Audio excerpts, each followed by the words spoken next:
Hello बच्चों, आपका फिर से एनआईसी क्लासेस में स्वागत है। मैं मोहम्मद नूरुल हसनैन आज एक क्लास 10 की एक बहुत अच्छी टॉपिक को डिस्कशन करने के लिए जा रहे हैं, जिसका नाम है रिफ्रैक्शन। तो पहले स्टार्ट करने से पहले आपसे रिक्वेस्ट है कि मेरे चैनल को सब्सक्राइब करें और दोस्तों में शेयर करें। आइए हम लोग स्टार्ट करते हैं वह चैप्टर जिसका नाम क्या है, refraction. Refraction, what is the refraction? The definition is that it is defined as the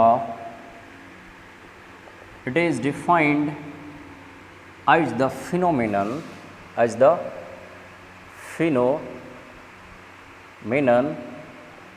in which light changes its path when it propagates from one medium to another medium,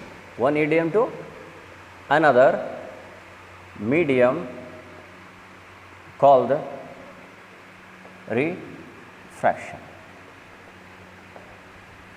तो साफ साफ आप उस definition में देख सकते हैं, ये साफ कहता है क्या होगा, आपका पाथ चेंजिंग होगा, changes its path when it propagate from one medium to another medium called the refraction.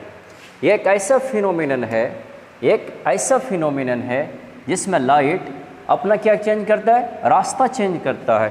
कब? जब एक मीडियम से दूसरे मीडियम में जाता है। मीडियम मतलब जिधर से लाइट पास करता है। जस्ट लाइक सन हमारे पास आती है, सन से अर्थ पे लाइट हमारे पास आती है, तो वह लाइट हमारे एटमॉस्फेयर में एयर में पास करती है। एयर भी एक मीडियम हो गया। वह लाइट पानी में पास करती है, तो पानी भी एक मीडियम हो गया। वह लाइट डायमंड से भी पास करती है, डायमंड भी एक क्या हो गया, मीडियम हो गया। तो मीडियम वो है जिससे लाइट पास करती है। तो अच्छा, एक क्लियर मैं कर दूं कि नोट में रिफ्रैक्शन जो चैप्टर होगा, रिफ्रैक्शन किसके लिए होता है, for to the transparent medium. साफ साफ इसने कह दिया कि यह जो होगा, यह जो फिनोमिनन होगा, इसमें कौन सा मीडियम होगा, ट्रांसपेरेंट मीडियम होगा। ट्रांसपेरेंट मीडियम जिससे लाइट एक इधर से उधर पास कर सकती है। ठीक है। तो इस मीडियम में मेरे पास तीनों मीडियम है, सॉलिड भी है, लिक्विड भी है, साथ साथ में क्या है, गैसियस सब्सटेंस भी है। सॉलिड में मेरे पास क्या होता है, generally diamond, it is also transparent medium, glass. Liquid में हमारे पास क्या होगा, वाटर होगा, क्या होगा, इथाइल अल्कोहल होगा। और गैस की बात करोगे तो हमारे पास एयर मौजूद है। ठीक है। ये सब के सब मेरे पास क्या है, ट्रांसपेरेंट मीडियम होता है। जब लाइट इस मीडियम से पास करेगी तो रास्ता अपना चेंज करेगी, इसलिए हमको उसको क्या बोलेंगे, रिफ्रैक्शन। पहले जरा सा दो लाइन के लिए हम इस चीज़ को देख लें, उसके बाद फिर हम लोग आगे बढ़ेंगे, फिर पढ़ेंगे कॉज ऑफ रिफ्रैक्शन। रिफ्रैक्शन क्यों होता है? तो कहता है, अगर सपोज दैट ये एक लाइन है, ऊपर में एक मीडियम है, मान लिया जाए इसको हम लोग क्या बोलते हैं, एयर बोलते हैं, और ये मान लिया जाए क्या है, हमारे पास ग्लास है। ठीक है। जिसका मॉलिक्यूल्स फार डिस्टेंस पे होगा, जिसका मॉलिक्यूल फार डिस्टेंस में होगा, उसको हम लोग रियर मीडियम कहेंगे। जिसका मॉलिक्यूल कंपैक्ट रहेगा उसे हम लोग डेंसर मीडियम कहेंगे। It is a denser medium, it is a rear medium. Okay, air is a rear medium and diamond is the glass is a denser medium. एक medium क्या हो गया, रियर हो गया, और एक मीडियम क्या हो गया, डेंसर हो गया हमारे पास। ओके। तो अगर सपोज दैट ये लाइट हमारी इसमें एंट्री करती है, it is called to the, अभी आगे आ रहा है, ये नॉर्मल, और ये लाइट इस तरफ हमारे पास बेंड कर जाती है, तो हम कहेंगे यहाँ पर क्या हो गया, रिफ्रैक्शन हो गया। बिकॉज लाइट जो पास करेगी, मेरा इस तरह से जाना चाहती है, बट वो रास्ता को क्या किया, बदल लिया, इसलिए यहाँ पर क्या हो गया, रिफ्रैक्शन हो गया। और मैंने यहाँ पे कहा एयर के मॉलिक्यूल्स क्या रहते हैं, फार डिस्टेंस पर रहते हैं, इसलिए इसको डेंसर माना गया। ग्लास के मॉलिक्यूल कम्पैक्ट रहता है, इसलिए इसको क्या माना गया, डेंसर माना गया। ओके, तो डेंसर और रेयर वो तुम खुद डिसाइड कर सकते हो कौन रेयर कहलाएगा, कौन डेंसर कहलाएगा। अगर सपोज दैट इसी जगह मैं एक नया एग्जाम्पल लेता हूँ कि एक न्यू एग्जाम्पल कि ये एक मीडियम है, ये हमारा वाटर है और ये हमारा ग्लास है, तो कौन डेंसर मीडियम होगा? ऑफ कोर्स ये वाटर क्या है, लिक्विड स्टेट में है और ये ग्लास हमारा सॉलिड स्टेट में, ऑफ कोर्स इसके मॉलिक्यूल से ज़्यादा कंपैक्ट होंगे, इसलिए ये डेंसर मीडियम कहलाएगा और ये आपका क्या कहलाएगा, रेयर मीडियम कहलाएगा। ओके, तो मीडियम कौन सा डेंसर है, कौन रेयर है, इसका आइडेंटिफिकेशन वो बाय सेल्फ उस मॉलिक्यूल्स के कंपोजिशन को देख करके हम लोग आइडिया कर सकते हैं। जनरली लिक्विड को हम लोग सॉलिड के रिस्पेक्ट में रेयर मानते हैं और सॉलिड को हम लोग क्या मानते हैं, डेंसर मानते हैं। तो लाइट यहाँ से चली, ये इसको रेयर कहेंगे, ये डेंसर कहेंगे। लाइट अपना रास्ता को क्या किया, चेंज कर लिया, लाइट अपना रास्ता चेंज। दूसरा कंडीशन भी बन सकता है कि सपोज दैट ये मान लिया जाए ये लाइट आ रही है, ये इस तरफ चली गई, यहाँ पर भी आप साफ देखेंगे लाइट मेरा इस तरफ जाना चाह रही है, चली गई इस तरफ में। अब यहाँ पे हम लोग डिसाइड करेंगे ये मीडियम डेंसर है, ये मीडियम डेंसर हो गया। कहा कि नॉर्मल से जब लाइट दूर चले जाएगी वह रेयर मीडियम कहलाएगा, नॉर्मल से जो नज़दीक होगी वो हमारा डेंसर हो जाएगा। अल्टीमेटली जब लाइट रेयर से डेंसर की तरफ जाएगा तो नॉर्मल की तरफ बैंड कर जाएगा, जब लाइट डेंसर से रेयर की तरफ जाएगा तो नॉर्मल से वो क्या हो जाएगा, दूर चला जाएगा। ओके, तो इस फिनोमिनन को हम लोग क्या बोलते हैं, रिफ्रैक्शन कहते हैं। ये डिफिनेशन बहुत इजी है, ये कोई बहुत बड़ा इशू नहीं है। इशू ये है कि आखिर ये रिफ्रैक्शन होता क्यों है, काउज ऑफ रिफ्रैक्शन, आखिर ये रिफ्रैक्शन होता क्यों है, उस चीज़ को समझना मेरे लिए सबसे ज़्यादा इम्पॉर्टेंट है कि काउज ऑफ रिफ्रैक्शन। और काउज ऑफ रिफ्रैक्शन को अगर आपको स्टडी करना है तो कुछ नॉलेजफुल बात को पहले स्टडी करना पड़ेगा। आइए पहले उस पर डिस्कशन करते हैं किसके बारे में, कि काउज ऑफ रिफ्रैक्शन को जानने के लिए हमको सबसे पहले 2-3 चीज़ को जानना पड़ेगा। ओके, सबसे पहले लाइट। तो आप इस बात को जानते हैं कि न्यूटन क्या कहता है, न्यूटन साहब क्या कहते हैं, लाइट इज अ पार्टिकल। और हाइजेंस साहब क्या कहता है, लाइट इज अ वेव। और मैक्सवेल एक साइंटिस्ट गुजरा है, उसने क्या कहा कि light is a electromagnetic wave. Ultimately light के पास दोनों टाइप का प्रॉपर्टीज होता है, यह पार्टिकल भी होता है, यह वेव भी होता है। लाइट कब पार्टिकल होता है, लाइट कब वेव होता है, इसके बारे में आइडेंटिफाई करने के लिए आप एक घर में एक्सपेरिमेंट कर सकते हैं कि आप एक टॉर्च को लें और रूम को डार्क कर दें। तो एक टॉर्च को ऐसे मान लिया जाए हम लोग ब्राइट करेंगे तो हाथ पे मुझे कैसा दिखेगा, ब्राइट दिखेगा, हैंड मुझे ब्राइट दिखेगा। तो आप कहेंगे इधर से कोई लाइट आ रही है, लेकिन हैंड को वहाँ से हटा देंगे तो फिर उस पोजीशन पे हमें कुछ नहीं दिखेगा, जबकि वो लाइट आगे की तरफ जा रही है। साफ कहता है कि लाइट जब प्रोपेगेट करेगी, लाइट जब दूर तरफ जाएगी, मीडियम में जाएगी, तो वह पार्टिकल की वेव की तरह बिहेव करेगी। जब वह किसी ऑब्स्टेकल से आकर के कट कर जाएगा, कोलाइड कर जाएगा, तो उस वक्त वह पार्टिकल की तरह बिहेव करेगा। लाइट जब प्रोपेगेट करता है तो वह वेव की तरह प्रोपेगेट करता है। लाइट जब किसी ऑब्स्टेकल पर आके टकरा जाता है, कोलाइड कर जाता है, तो वह फिर कैसा बिहेव करने लगता है, पार्टिकल की तरह। तो साइंटिस्ट क्या कहता है कि लाइट एक्चुअली में क्या है, लाइट एक वेहिकल है। लाइट क्या है, एक वेहिकल है। वेहिकल मतलब WAV प्लस ICLE। WAV का मतलब वेव और ICLE का मतलब क्या हो गया, पार्टिकल। अल्टीमेटली हम ये कह सकते हैं कि लाइट के पास डुअल नेचर है, ये वेव की तरह भी बिहेव करेगा, ये पार्टिकल की तरह बिहेव करेगा। तो वेव की तरह कब करेगा? When light propagate, when light propagate it behaves as a wave. When light collide on an obstacle, it behaves as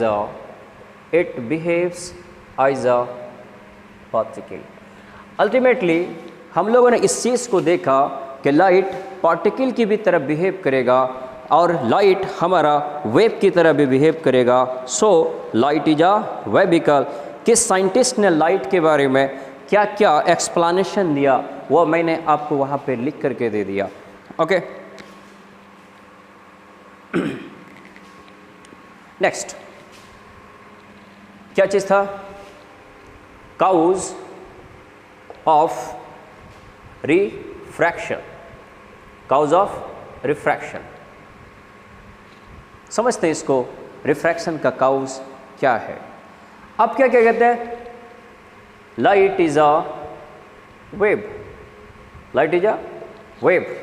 तो वेव इस फॉर्म में रहेगा, it is a wave. Okay, wave of course अगर ये वेव है तो wave के बीच में वो डिस्टेंस होगा जिसको हम लोग क्या बोलेंगे? Lambda. It is called wave length. Light में क्या होगा? वेव लेंथ होगा, चूँकि ये वेव के फॉर्म में होगा। वेव आप जान रहे हैं कि शॉर्टेज डिस्टेंस बिटवीन टू, ये हमारा क्रेस्ट कहलाता है, आप साउंड चैप्टर में पढ़ेंगे। ये हमारे पास ट्रफ कहलाता है और ये भी, ये क्रेस्ट और ये ट्रफ।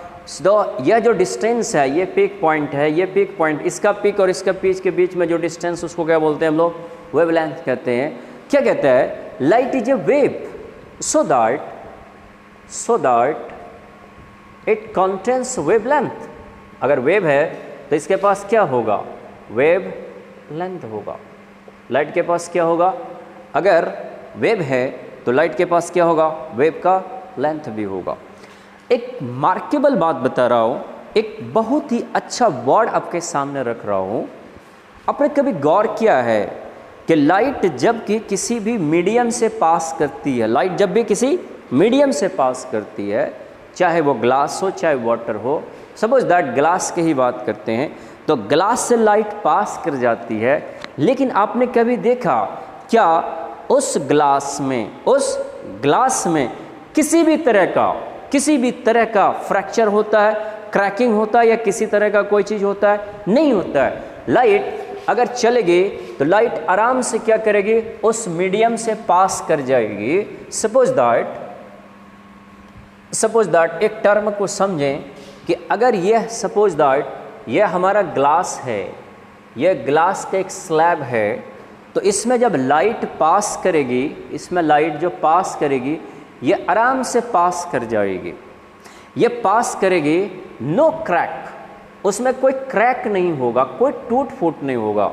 जब लाइट किसी मीडियम से पास कर रही है, नो क्रैक, कहीं क्रैकिंग नहीं हो रहा, नो फिजिकल और केमिकल चेंज, ना ही इसमें कोई फिजिकल चेंज होता है ना ही इसमें केमिकल चेंज होता है। ठीक है, कौन सा? लाइट जब किसी मीडियम से पास करती है, ना उसमें कोई फिजिकल चेंज ना ही इसमें कोई केमिकल चेंज होता है। और जब फिजिकल चेंज और केमिकल चेंज नहीं होता है तो इसका जवाब क्या होता है? इसका जवाब ये होता है कि लाइट किसी भी मीडियम से जब पास करेगी, लाइट उसके मॉलिक्यूलर अरेंजमेंट को डिस्टर्बेंस नहीं करेगा। लाइट उसके मॉलिक्यूलर अरेंजमेंट को डिस्टर्बेंस नहीं करेगा। कैसे? मैं एक एग्जाम्पल के साथ आपको दिखाऊं, एक थ्योरी के साथ दिखाऊं तो आपको समझ में अल्टीमेटली आ जाएगा। सपोज दैट मैं इस तरह से एक मीडियम को बनाता हूं। सपोज दैट ये हमारा एक मीडियम है, ये एक मीडियम है, इसके मॉलिक्यूल्स थोड़ा फार डिस्टेंस पे है, molecules arrange in a far distance, so I can say that it is a rare medium. It is a, ये कौन सा मीडियम है? ये सपोज दैट रेयर मीडियम है। ओके, क्यों? इसके मॉलिक्यूल्स क्या है? फार डिस्टेंस पे है। लेकिन मान लिया जाए एक मीडियम ऐसा लेते हैं जिसके मॉलिक्यूल्स एकदम क्या है, कॉम्पैक्ट है। किसके रिस्पेक्ट में, आपके रिस्पेक्ट में। सपोज दैट ये मॉलिक्यूल्स उसका क्या है, कॉम्पैक्ट है। ओके, 2-3 लाइन हमको ड्रॉ करने दो, 2 लाइन और, ठीक है, ठीक है। अब साफ साफ देख लो कि टॉप का जो है, टॉप का जो सरफेस है उसके जो मॉलिक्यूल्स है वो फार फार डिस्टेंस पे हैं, और बॉटम के जो मॉलिक्यूल्स का जो कॉम्बिनेशन है, अरेंजमेंट है, वो कॉम्पैक्ट है, नज़दीक नज़दीक पे है।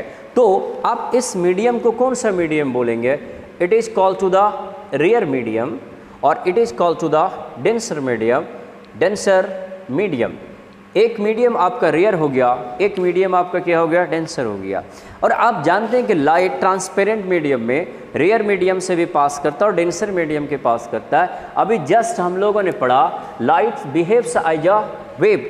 मान लिया लाइट कैसे बिहेव कर रहा है, वेव की तरह बिहेव कर रहा है। वेव होगा तो वेव लेंथ होगा।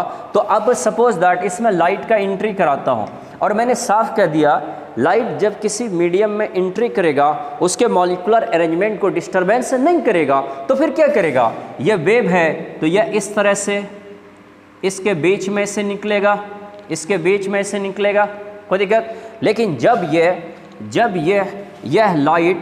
ये लाइट कौन सा लाइट, ये लाइट हमारे पास इसमें एंट्री करेगा, दूसरा मीडियम में एंट्री करेगा, चूँकि इसके मॉलिक्यूल्स क्या हैं, कॉम्पैक्ट हैं, इसके मॉलिक्यूल्स क्या है, कॉम्पैक्ट हैं, तो फिर क्या होगा, इसका वेव ऑटोमेटिकली डिक्रीज करेगा कि नहीं करेगा। वो वेव इसलिए डिक्रीज कर जाएगा क्योंकि लाइट कभी भी किसी के मॉलिक्यूलर अरेंजमेंट को डिस्टरबेंस नहीं करता है। आप इसका मीन पाथ अगर लेंगे तो यह इसका ये मीन पाथ होगा, और लाइट का और डेंसर मीडियम में मीन पाथ को अगर आप लोग ड्रॉ करेंगे, जस्ट 1 मिनट, मीन पाथ को ड्रॉ करेंगे तो ये मीन पाथ हमारा इस तरह से होगा, ठीक है। यह लाइट एक्चुअली मैं इसमें ऐसे जाना चाह रही थी, बट ये लाइट हमारा इस तरह से चली गई। आप साफ साफ देख लो क्या हुआ होगा कि लाइट एक मीडियम से दूसरे मीडियम में जब एंट्री किया होगा तो फिर अपना वेव का लेंथ ही चेंज कर दिया होगा। क्यों, आपको मैं साफ साफ कह रहा हूँ कि लाइट जब भी किसी मीडियम में पास करती है तो लाइट कभी भी उसके मीडियम मॉलिक्यूल्स को डिस्टरबेंस नहीं करता, यह मॉलिक्यूल को कभी डिस्टरबेंस नहीं करता है। अल्टीमेटली वो लाइट क्या करेगा, जैसे ही एक मीडियम से, ये तो स्ट्रेट लाइन में चलेंगे, जैसे वह दूसरा मीडियम एंट्री करेगा, अगर बड़ा बड़ा वेव था तब ये छोटा छोटा वेव होना शुरुआत करेगा, जिसकी वजह से आप साफ साफ देख लो लाइट मेरा इस पाथ में जाना चाह रहा था लेकिन लाइट मेरा इस पाथ में चला गया। अल्टीमेटली हमको ये कहना पड़ेगा कि लाइट एक मीडियम से दूसरे मीडियम में जाती है तो क्या चीज़ चेंज करती है, वेवलेंथ को चेंज करती है। क्या चेंज करती है, तो वेवलेंथ को चेंज करती है। तो अब हम लोग डिस्कशन करने के लिए जा रहे हैं cause of refraction. Refraction actually में होता क्यों है, what happens due to this reason refraction happens. तो आपको यह कहना पड़ेगा cause of refraction, cause of refraction, cause of refraction क्या कहते हैं, पहला due to change the wavelength of light, the wavelength of light. जब लाइट एक मीडियम से दूसरे मीडियम में जाएगी, of course you can see here, वो अपना क्या चीज़ चेंज करेगा, वेवलेंथ चेंज करेगा। अगर आप चाहो तो इस तरह से एक फिगर बना सकते हो कि यह सपोज दैट ये हमारा वेव जा रहा है, जैसे ही यह एंट्री किया दूसरे मीडियम में, इसका वेव क्या हो गया, स्मॉलर हो गया, ये बिगर है और ये स्मॉलर है। Ultimately I can say that what change wavelength of light can be change. पहला पॉइंट। दूसरा पॉइंट, सेकेंड पॉइंट, और आप साफ साफ कहते हैं जब लाइट फार डिस्टेंस में, कहीं लाइट फार डिस्टेंस में है, कहीं लाइट कॉम्पैक्ट डिस्टेंस में है, और आप इस बात को जानते हैं जब कभी भी कोई भी चीज़ फास्ट वाला चीज़, मूवमेंट वाला चीज़, मोशन वाला चीज़ किसी कॉम्पैक्टनेस में जाएगा तो ऑफकोर्स उसका स्पीड ऑटोमेटिकली क्या हो जाएगा, चेंज होगा। ऐसे देहात की भाषा में, हम लोग भाषा में अगर समझा जाए तो कोई आदमी फील्ड पे जाएगा तो आराम से दौड़ सकता है, आराम से बहुत जल्दी जल्दी दौड़ सकता है। लेकिन वही कोई क्राउड मार्केट में जाए, कोई फेस्टिवल वगैरह के मार्केट में जाएगा तो फिर वह उतना स्पीड से गाड़ी नहीं चला सकेगा। क्यों? वहाँ पर क्या होता है, क्राउड होता है। जहाँ पर मॉलिक्यूल क्राउड होता है उस वक्त उसका क्या चीज़ चेंज कर जाता है, स्पीड चेंज कर जाता है। तो आप ये कह सकते हैं due to change the speed of light, due to change the speed of light. दो काउज होता है, जब लाइट हमारा एक मीडियम से दूसरे मीडियम में जब एंट्री मारता है तो उसका दो पर्सनल काउज होता है। एक उसका वेवलेंथ चेंज कर जाता है और दूसरा उसका स्पीड चेंज कर जाता है। So I can say that why the refraction happens, I can say that why the light changes its path, why the refraction happen, I can say that when light enters one medium to another medium, its wavelength changes, its speed also can be changes. I think मैं समझता हूँ आपको cause of refraction समझ में आया होगा। Okay, thank you. Next class में इसी को प्रोसीड करते हुए जाएंगे। आपके रिक्वेस्ट है कि मेरे चैनल को सब्सक्राइब करें और अपने दोस्तों में शेयर करें। Okay, thank you very much.